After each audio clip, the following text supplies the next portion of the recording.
പ്രിയ സഹോദരങ്ങളെ, ഞാൻ നേരത്തെ ഒരു വീഡിയോ ഇപ്പോഴെങ്ങും അല്ല കുറച്ച് കാലം മുമ്പ് ചെയ്തിരുന്നു. അതിൽ പറഞ്ഞിരുന്നു രാഷ്ട്രീയ നേതാക്കളും അവരുടെ ശൃംഖലകളും അറിയാവുന്ന പോലെ ഡ്രാമ കളിക്കാൻ വേറെ ആർക്കും അറിയത്തില്ല. ഇവരെല്ലാം നല്ലപോലെ ഡ്രാമ കളിക്കുന്നവരാണ്.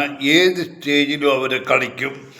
അതാണ് ഞാൻ കണ്ടത്. ഇന്ന് സൂര്യ സിന്ധുകുമാറോ ഏതോ ഒരു വാർത്താ ചാനലിലെ ഒരു മനുഷ്യൻ സൂര്യ സിന്ധുകുമാർ അവതാരികയോട് ചോദിക്കുന്നു, രാഹുൽ മാങ്കൂട്ടത്തിൽ ഒരു പെണ്ണിനെ പീഡിപ്പിച്ച് ഗർഭമുണ്ടാക്കി ഗർഭചികിത്സ നടത്താൻ നടത്തിയെന്നോ എന്തിന് മാതൃഭൂമിയിൽ ഇപ്പോൾ വേറൊരു കംപ്ലൈൻറ്റ് വരുന്നു, പരാതി വരുന്നു.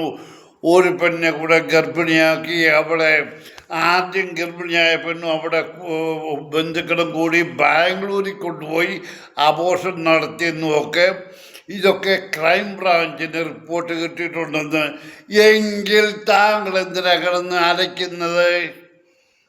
ഏതെങ്കിലും വാർത്താ ചാനൽ വേറെ വല്ലതും പറഞ്ഞെങ്കിൽ താങ്കൾ എന്തിനാ വിഷമിക്കുന്നത്? ക്രൈംബ്രാഞ്ചിൽ കിട്ടിയിട്ടുണ്ടെങ്കിൽ ക്രൈംബ്രാഞ്ച് അതിന് വേണമെന്ന് ആക്ഷൻ എടുക്കും. അവർ അത് പബ്ലിഷ് ചെയ്യും. ഇന്ന കേസെന്നും പറഞ്ഞ് രാഹുൽ മാങ്കൂട്ടത്തിലെ വിളിക്കും.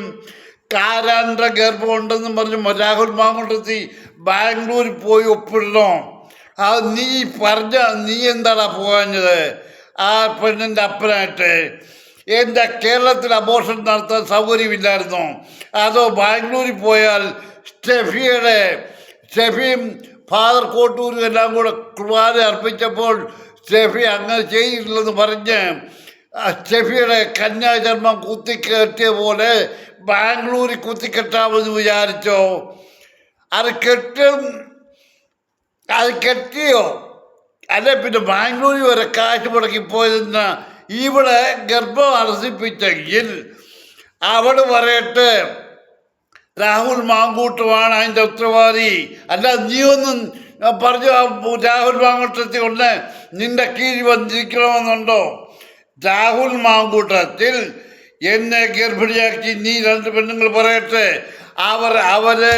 അവരെ എവിടെ വെച്ച് പീഡിപ്പിച്ചു, ഏത് ദിവസം, ഏത് സമയത്ത്, ഏത് സാഹചര്യത്തിൽ, ഇത് പറയേണ്ട കടമ അവരുടേതാ. നീയൊക്കെ അവളുമാരുടെ കീഴെ പോയി കിടക്കില്ല. നീയൊക്കെ ഇത് വിളിച്ചു പറഞ്ഞുള്ള കാണുന്ന ചാൻസ് അവരുടെ അടുത്ത് നിങ്ങൾക്ക് കിട്ടും. പോയി പണി നോക്കിയില്ല രാഹുൽ മാങ്കൂട്ടത്തിൽ ഉണ്ടാക്കിയെന്ന്. നിനക്കൊക്കെ വാർത്തച്ചാലിന് വിളിച്ചു പറയാം. നീ ചുടയുണ്ടെങ്കിൽ പറയണ പുറത്ത് അതിൻ്റെ കാര്യകാരൻ്റെ സഹിതം പറ.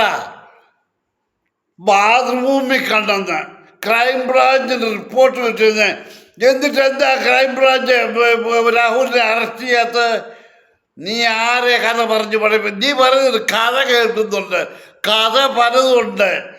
എത്രയോ വലിയ മഹാന്മാർ കഥകൾ എഴുതിയിട്ടുണ്ട്. അത് ഈ കഥകളല്ല. നീ പോയി പറഞ്ഞു നോക്ക.